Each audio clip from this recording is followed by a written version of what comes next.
Amen. Isang mapagpalang araw po sa ating lahat. Welcome po muli sa ating online Bible studies. So bago po tayo magsimula, na-speak muna nga tayo mukod at tayo manalangin. Nakilang Diyos na makapangyarihan sa lahat. Muli, Lord God, kami po nagpapasalamat, Lord God, sa pagkakataon ko, Lord God. Upang kami po ay makapakinig, Lord God, ng inyong mga saldaw, Panginoon. Maraming salamat din po, Panginoon, sa pagkakataon ko, Lord God, na kami po binangon ni Lord God. At muli, Lord God, makapag-aral kami, Lord God, ng inyong mga saldaw, Panginoon. Maraming salamat, Lord God. Patuloy, Lord God, ikaw po siyang patuloy na manguna sa buhay po namin. Patuloy, Lord God, ikaw po siyang magbigay sa amin ng kagalingan po, Panginoon, sa buhay po namin, Lord God. Maraming salamat, Lord God, ikaw po siyang patuloy na manguna at pag-ibig sa buhay po namin, Lord God. Maraming sa Jesus name we pray. Amen. So, pag sinabi natin pagpapala, lahat ng tao excited siya. Pag sinabi natin pagpapala is yung tao naka-refer sa material na bagay. Uy, may bago akong cellphone, blessing to. Uy, may bago akong gamit, blessing to. Pag sinabi natin blessings, hindi lang sa material na bagay o hindi lang sa mga bagay na nakikita natin. Pag sinabi natin blessings, galing kay Lord. Ano yung mga blessings na galing kay Lord? Yun yung laging pagsama niya sa'yo, yun yung proteksyon niya sa'yo, yun yung pagbigay niya sa'yo ng magandang kalusugan, yun yung pagsama niya sa'yo sa bawat pagsubok na kinakaharap mo. Yun ang blessings na sinasabi. Yun ang sinasabi natin pagpapala. So, pag sinabi natin blessings, hinahabol ng tao yan. Pag sinabi natin blessing, excited yung tao dyan. Pag sinabi natin blessings, is lahat ng tao iniiyak yan. Kung bawat isa sa atin, nais ng pagpapala. Bawat isa sa atin, nais ng pagpapala na galing kay Lord. Pag nagpe-pray tayo, hindi nawawala yung pagpalain mo sa ganito, pagpalain mo sa ganyan. Pagpalain mo ako, Lord, pagpalain mo yung pamilya ko. Bakit? Kasi yun yung kailangan natin, yun yung hinahanap natin. Pero bakit pa kailangan natin magkandara pa sa blessings yan? Bakit pa tayo kailangan maghabol sa blessings yan? Kung lahat ng yan ay nakalaan na para sa atin. Kung lahat ng yan ay binayaran ni Lord sa krus ng Kalbaryo. So lahat ng yan ay nakalaan na para sa atin. Sayong-sayo na yan. Di ba? Sayong-sayo na. Bakit ka pa ngayon nagkakandara pa sa blessings na yan? Kasi hindi natin nagagawa ang dapat natin gawin para makuha natin ang talagang nakalaan para sa atin. Diba? Matthew 6:33. But seek ye first the kingdom of God and His righteousness, and all these things shall be added unto you. Pag sinabi natin Matthew 6:33, ang lagi nakatak sa isip ng tao is all these things shall be added unto you. Oo, yung promises ni Lord nandyan, yung pagpapara ni Lord nandyan, pero anong una niyang sinabi? But seek ye first the kingdom of God and His righteousness. Sa kanya sinabi and all these things shall be added unto you. Oo, yung promises ni Lord nandyan. Yung pagpapala ni Lord nandyan. Pero meron din tayong kailangang gawin, mga kapatid. Diba? Hindi yung gusto mong kumain pero hindi ka pa nagsasaing.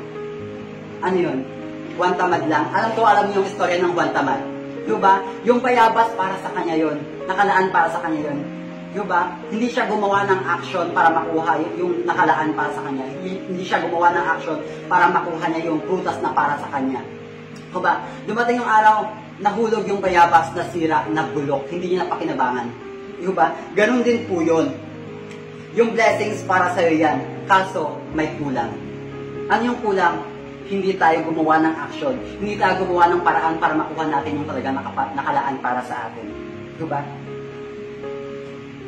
Diba? Ganun po yun. Gumawa tayo ng action para makuha natin yung talagang nakalaan para sa atin. Diba? Pag hindi tayo gumawa ng action, ano yun? Yung pera maglalakad papunta sa'yo? Yung bigas maglalakad papunta sa'yo? Pagdating sa'yo, kanin na? No, hindi po ganun yun. Ganito yun, kapatid. Ikaw ang kailangan lumapit sa ating Panginoon para makuha mo yung talagang nakalaan para sa iyo. Para makuha natin, tayo ang kailangan lumapit sa ating Panginoon para makuha natin yung talagang nakalaan para sa atin. Lahat ng yan ay binayaran ni Lord sa krus ng Kalbaryo. Ano ba kayo nung ginagawa natin? Nakahiga lang, nakaupo lang, hayahay lang. Ang sabi ni Lord, and all these things shall be added unto you. Pero ano yung una niyang sinabi? Seek Him first. Ano yung seek? It is an action word. It is an action or it is a verb. So, kailangan natin gumawa ng action. Kailangan natin gumalaw, kumilos para mahanap natin yung talagang nakalaan para sa atin. Hindi yung paisi-isi lang tayo, hindi yung hayahay lang tayo. Ang sabi ni Lord, seek. Ano nga ba yung seek? Sabi sa Miriam, seek is to go and search for. So, kailangan nating gumawa ng action para mag-move, di ko ba? Para makuha natin, para mahanap natin yung talagang nakalaan para sa atin. Kailangan natin hanapin o maglakad, gumawa ng action para mapapasa atin yung nakalaan para sa atin. Di ko ba? Minsan, nahihirapan ng tao nga hanapin si Lord. Minsan, nahihirapan ng tao na lumapit kay Lord. And it's because yung pride sa kanilang puso. Yung pride sa puso natin. Di ko ba? Bakit pa ako kailangan manood sa video ito kung medyos naman ako? Bakit pa ako kailangan magpumunta ng church kung medyos naman ako? Di ba? Bakit? Kasi yung pride sa puso natin. Di ba? Saka lang tayo lumalapit kay Lord pag walang-wala na talaga tayo. Saka lang tayo lumalapit kay Lord pag yung hope natin as in walang-wala na. Saka lang tayo lumalapit kay Lord pag wala tayong ibang malapitan. Di ba? Dapat first choice natin si Lord. Anong sabi niya? But to seek first. First, ibig sabihin, una, hindi huli. First, ibig sabihin, pag sinabi niyang first, ibig sabihin, priority. Hindi yung last option mo lang. Pag sinabi natin priority, ibig sabihin, siya yung dapat inuuna natin. Hindi yung last option natin si Lord. So, di ba, pag ang tao nasasaktan, kanino unang lumalapit? Pag ang tao nahihirapan, kanino unang lumalapit? Pag ang tao broken-hearted, kanino lumalapit? Sad to say, hindi kay Lord. Kanino? Sa Facebook? Sa Twitter? Sa kaibigan? Sa kapatid? Kanino? Sa alak ba yan? Sa gin? Sa Red Horse? Sa alak? Sa sigarilyo? Saan? Diba? Sa barkada? Ito si hindi kay Lord eh. Diba? Kanino dapat? Dapat kay Lord lang. Dapat lagi natin inuuna si Lord. Hindi yung saka lang tayo lumapit sa Kanya pag wala talaga tayong option. O wala talaga tayong choice na ibang malapitan. Diba? Ang tao kasi, saka lang masabing, Diyos ko, tulungan mo ako pag ng ibang choice. Pag sa may mga sakit, saka lang masabing, Diyos ko, tulungan mo ako pag may tanin na yung buhay nila. Bakit? Bakit ganun? Ang sabi ni Lord, we have to seek Him first. Diba? Dapat lagi natin unahin si Lord. Sabi nga, don't go to men because men will betray you. Go to God because God loves you. Sabi dito, don't go to men because men will betray you. Hindi ibig sabihin nun, huwag na tayong lumapit sa tao. Sapagkat unahin dapat nating lapitan si Lord. Sapagkat siya mismo ang bibigay sa atin ng tao na siya mismo tutulong sa atin. Di ba? Alam ni Lord kung ano yung nararamdaman natin. Alam ni Lord kung ano yung nararanasan natin. Alam ni Lord kung ano yung pinagdaraanan natin. Ikaw at ako lang. Oo, tayo. Tayo lang ang inaantay ni Lord na lumapit sa Kanya. Diba? Pero bakit ganun? Saka lang tayo lumalapit kay Lord pag yung choice natin talaga walang-wala na. Pag yung hope natin as in walang-wala na. Diba? Dapat, bago ang lahat, unahin natin si Lord. Hindi natin mahahanap ang Diyos sapagkat hindi siya yung priority natin. Hindi siya yung pinuuna natin. Hindi natin mahanap kung ano talaga yung nakalaan para sa atin sapagkat hindi natin inuuna ang ating Panginoon. Sabi nga, seek ye first. Ano nga ba yung katuloy nun? Seek ye first the kingdom of God. Saan nga ba yung kingdom? Dito sa puso natin.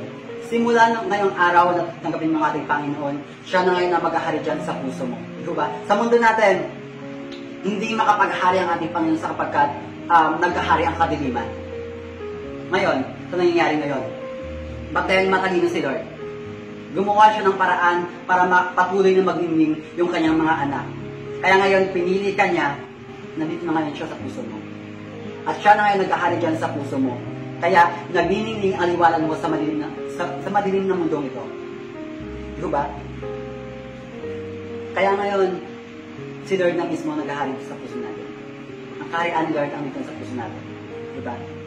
Kaya minsan, hindi natin nahahanap ang Diyos sapagkat hindi siyang naghahari sa ating puso. Diba? Hindi natin nahahanap si Lord sapagkat hindi naman siya naghahari sa ating mga puso. Kahit saan ka pang maghanap, kahit saan mo pa hanapin si Lord, or kahit saang churches ka pang pumunta, kung hindi siya naghahari sa puso mo, hindi mo siya mahahanap. Diba? Try to ask yourself, tanungin mo yung sarili mo, sino nga ba yung naghahari dito sa puso mo? Sino nga ba naghahari dyan sa puso mo? Sino nga ba? Yung crush mo? Yung nililigawan mo? Yung kachat mo? Yung naniligaw sa'yo? Yung trabaho mo? Yung boyfriend mo, girlfriend mo, yung asawa mo, yung trabaho mo? Sino? Sino nga ba naghahari dyan sa puso mo? Dapat si Lord lang. Amen? Sino dapat? Dapat si Lord lang maghahari sa ating puso. Kasi, ano yun, hindi mo mahanap ang kalooban ng ating Panginoon kung hindi siya naghahari dyan sa puso. Maraming naghahanap, kaso wala silang masumpungan sapagkat hindi naman si Lord yung naghahari sa kanilang mga puso. Kailangan mo natin i-check kung sino nga ba naghahari sa puso natin. Sino nga ba ang naghahari sa puso natin? Di ko ba? Masusumpungan lamang po natin ang ating Panginoon kung siya na ang naghahari sa puso natin. Di ko ba? Minsan, umiiyak ang tao kasi hindi nila maramdaman si Lord. Minsan, umiiyak ang tao kasi hindi nila maramdaman yung presensya ng ating Panginoon. Minsan, umiiyak ang tao kasi hindi nila maramdaman yung pagtulong ng ating Panginoon. Minsan, umiiyak ang tao kasi hindi nila maramdaman kung saan nga ba si Lord. Di ba? Bakit? Kasi hindi si Lord yung hari sa mga buhay nila. Hindi si Lord naghahari sa buhay natin. Di ba? Sino?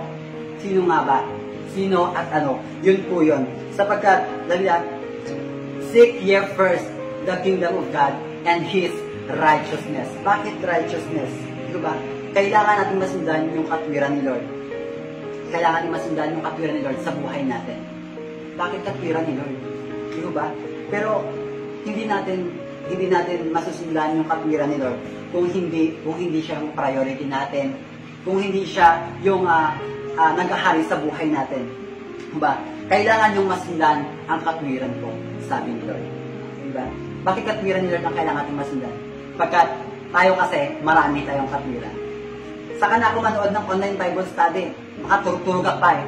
Saka na ako manood ng online Sunday service. Diba? Saka na ako manood dyan, pagod ako, puyat ako. Ang dami nating katwiran, ang dami nating rason. Kailangan natin unahin ang ating Panginoon. Kailangan natin sundin ang katwiran ng ating Panginoon. Sapagkat pag hindi natin masusundan ang katwiran ng ating Panginoon, hindi natin mahanap ang nakalaan para sa atin. Hindi natin hindi mapapasa atin yung nakalaan para sa atin. Kaya bakit, di ba? Hindi natin nasusundan yung katwiran ni Lord. Kaya minsan nakakaranas tayo na bakit ganito pa rin yung naramdaman ko, bakit ganito pa rin yung naranasan ko, bakit ganito pa rin yung situation ko. Kasi hindi natin nasusundan yung katwiran ng ating Panginoon. Alam nyo, saka lang natin masusundan ang katwiran ng ating Panginoon kung siya nang naghahari sa buhay natin. Saka lang natin masusundan ang katwiran ng ating Panginoon kung siya nang priority natin. Matthew 6:33. But seek ye first the kingdom of God and His righteousness, and all these things shall be added unto you. Ano nga ba ang nakapaloob dun sa all things na yon? Ano nga ba? Yun yung kaligtasan mo, kagalingan mo, kalayaan mo, maging lahat ng pagpapala, yun ang nakapaloob sa all things na yon. The promise will follow after you obey the command. And what is the command? To seek first the kingdom of God. Ang promises ni Lord nandyan lang yan. Diba? Ang nakalaan na yan, para sa iyo yan. Para sa atin yan. Pero, the promises will follow after you obey the command. And what is the command? To seek first the kingdom of God. Ang sabi ni Lord, to seek ye first. Hindi, seek ka first. Ano yung nakapalad na sa seek ka? Yung seek ka na yun yung mga personal things natin. Di ba? Ang nais ni Lord, siya dapat ang unahin natin lagi. Di ba? Sapagkat, pagsunod natin sa ating Panginoon, hindi yun kawalan. Hindi yun yung parang wala lang. But then, sapagkat sa ganitong pagkakataon, pinaparanas ni Lord sa atin yung pag-ibig niya. Sa bawat isa sa atin, pinaparanas niya sa atin yung pagmamahal niya. Di ba? Ang dami-dami nating hinahanap sa mundong ito. kapayapaan, kagalakan, kagalingan, lahat ng yan na kay Lord na. Kay Lord lang sapat na ang lahat. Diba? Lahat ng yan nakalaan na para sa atin. Ang inaantay lang ng ating Panginoon, ikaw at ako, tayo lang inaantay ng ating Panginoon na lumapit sa Kanya. Kailangan po natin lumapit sa Kanya. Kailangan natin lumapit sa Kanya. Diba? Pag nasasaktan ka, pag nahihirapan ka, pag walang-wala ka na talaga, diba? Alam ni Lord, ano man ang naranasan mo, alam ni Lord kung anong naranasan mo sa buhay, ano mang naramdaman mo sa buhay, alam ni Lord po yan. Diba? Ikaw at ako lang ang inaantay ni Lord. Ang inaantay niya para lumapit sa Kanya. Kailangan po natin laging lumapit sa ating Panginoon. Una, at hindi huli. Priority at hindi last option lang. Mateo 6:33, but seek you first the kingdom of God and His righteousness. Kailangan po nating malaman na ang lahat ng yan ay nakalaan na para sa atin. Hindi lang po buhay na walang hanggan ang nais ng ating Panginoon. But then, kailangan nating maranasan ang inilaan ng ating Diyos. Ano ba yun? Ano ba yung inilaan ni Lord para sa atin? Yun yung buhay na ganap at kasiyasiya. Diba? Yun ang inilaan ni Lord para sa atin. At yun yung nais niyang maranasan natin. Diba? Maranasan po natin pag si Lord na ang inunan natin. Pag si Lord na ang priority sa buhay natin. Pag si Lord na ang naghahari sa buhay natin. Maranasan lang po natin yun pag lumapit tayo sa ating Panginoon. So, yun lamang po ang aking mababahagi. Maraming salamat po at to God be all the glory. Bago po tayo magtapos, nais po muna tayong mukod at tayo manalangin.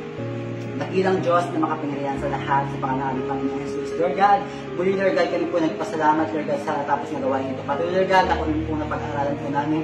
Ikaw po Panginoon, patuloy magbigay sa amin ng deep understanding po Panginoon. At amoy sa buhay po namin po Lord God. Maraming salamat Lord God sa lahat po Panginoon na pinagpag sa amin.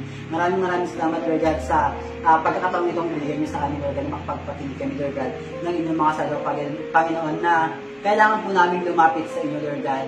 At kailangan po namin unahin, kailangan po namin na bigyan ng oras, Panginoon. Maraming salamat, Lord God. Ikaw pong siya aming patuloy pinataasan ng dakila. Pinaparangalan sa pangalan ni Jesus. Amen.